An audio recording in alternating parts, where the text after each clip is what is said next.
At a time of convictions and autocratic threats, we are joined by former RNC chair and our MSNBC colleague Michael Steele and an experienced former federal prosecutor, John Flannery. Michael? Hi.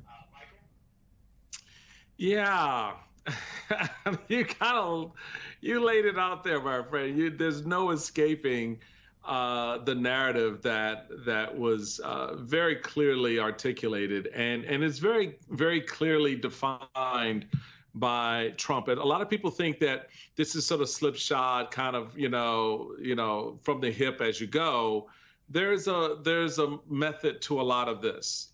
There are a lot of important narratives that sort of come together that Republicans, under the leadership of Steve Bannon, for example, in coordinating certain aspects of this, the team around Trump from the campaign, the team around Trump that are on other spheres for him, are orchestrating. My big takeaway relative to how you framed it near the end of the conversation was when you noted, you know, folks underestimated Trump in 2015 because they didn't think he would win. Now I think they underestimate him because they don't believe he will do it. And that is right. That for me is the big piece here. Trump has lulled people into believing he won't do any of this, that this is all made up carnage from the left and from Republicans like myself, you know, who are screaming into the rafters about Donald Trump. Donald Trump is just trying to be a good public servant, y'all. What are you talking about? He's harmless.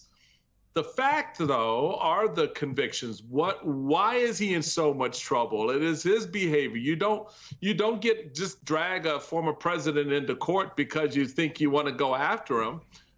There has to be some there. And the reality of it is their goal is to not have you look at the stuff that's there, the sum and substance of what he wants to do, the Heritage Project 2025 plan. What others out here are saying on his behalf. Look, he's using the word dictator. Those aren't words put in the mouth by his mouth by other people. So now the test of the challenge of wills, if you will, is the fight between dumbing this down enough so people just believe he won't do it, and those of us who are trying to get the plank and the fog and the whatever's in people's eyes out of there so they can see, yeah, he will. Yeah. John? Well, first of all, I do appreciate that your summary is excellent. More people should replay that and think about it, because that's what the game is all about. I was a little nostalgic when I saw your chart up there of my early drug cases, putting up large charts with members of the so-and-so crime family.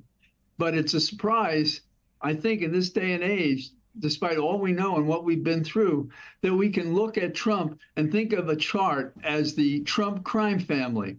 And the tools are coercion and terror and lying and these kinds of things to coerce outcomes, not invoking what we call due process, fundamental fairness. And they're crimes because we have laws that don't permit any of these things to happen. And we have leaders of this country who, if Patrick Henry could stand here today to say, you promised us in the Bill of Rights that you keep your hands off the police powers of the state. And here you're doing this. And why are you doing it? Because one man is above the law. That's what you believe. That's why we're in this problem. You're just an extension of those who tried to take over the Capitol to celebrate an election lost as if it were won by Trump.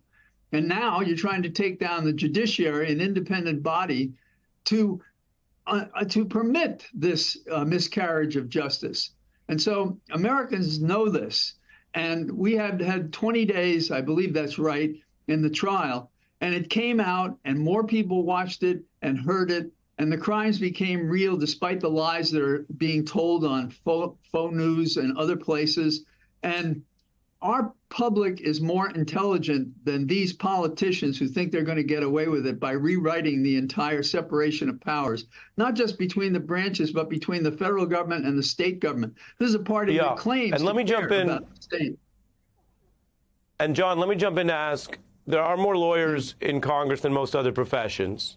True. You know, we could joke about that and we could talk about that. But for something this serious, I would observe that that means they know better. The random person at the end of the bar, Michael Steele and I have in a third or fourth round, who innocently might say, I don't follow politics, I'm busy trying to make a living, but I heard they all do that. I don't think that person, John, is as culpable, having been fed that while they try to go about their lives, as these lawyers who know exactly that this isn't the norm, know exactly what Watergate was, know exactly what Trump was saying at the time, because I showed there were some who warned about it then on the right, and now go along with it in Congress, which, as the Times put it today, John, is a low point. Your view? It is definitely a low point. And I can't imagine a worse situation than the people that have the gifts to understand the law misleading the nation. These are bases for disbarment, in my opinion. And some of these lines of attack on lawyers who've been brought before the Bar Association in New York and D.C. and in California have seen that kind of language right there, but they don't care. They are desperate. They may have a candidate who has just been sentenced to 4 years in prison when they have their national convention, and there got to be a lot of members of Congress saying, I'm going to lose my job because we got a guy who may be in custody by the time the election is over, whether or not he wins. Yeah.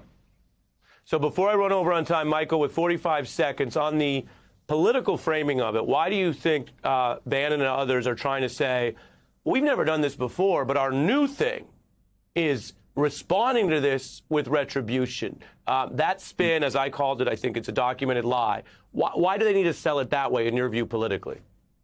Well, because they've already put out the retribution narrative. So this now levels up why the retribution narrative was so important in the first place. That's part of the end game.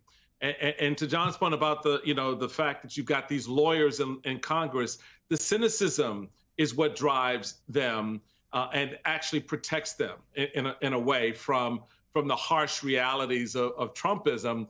They just play along because they feel that's the safer play. But even that will come back to bite them at some point when they lose the House, for example, which is a calculation. But the broader calculation for Trump, let's be clear, is not whether or not he controls the House or the Senate. As long as he has the executive power, and now a Supreme Court that is aligned, he doesn't need the Congress.